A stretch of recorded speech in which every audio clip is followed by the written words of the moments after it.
বন্ধুরা, আজ আমি একটা গল্প বলবো। এটা শুধু আমার এটা শুধু আমার না, হতে পারে আপনারও।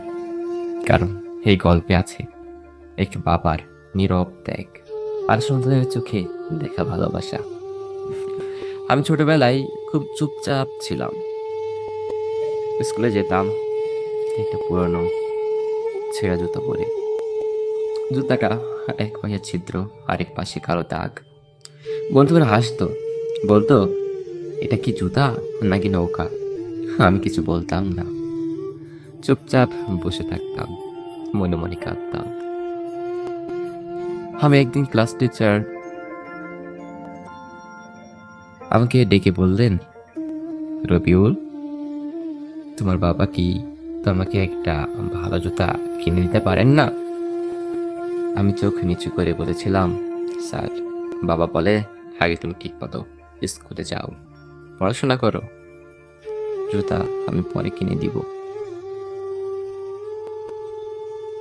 আসলে আমার বাবা তখন রিক্সা চালাতেন।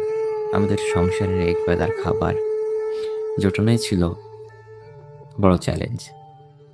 তবু একদিন স্কুল থেকে ফিরে দেখি বাবা নিজের একমাত্র জুতা বিক্রি করে আমার জন্য একটা নতুন জুতা কিনে এনেছে। আমি চোখ ভিজিয়ে ফেললাম। হাত বাবা বলেছিলেন, তুই জুতা পায়ে হাঁটবি, আমি খালি পায়ে চলতে পারি। তুই কষ্ট থাকলে আমি কেমন বাবা? বন্ধুরা, আমরা অনেক সময় বাবার ভালোবাসা বুঝি না। তারা মুখে কিছু বলে না, কিন্তু চুপচাপ সব দিয়ে দেয়। তাদের ভালোবাসার শব্দ নয়, তাই কি বাবা হয়?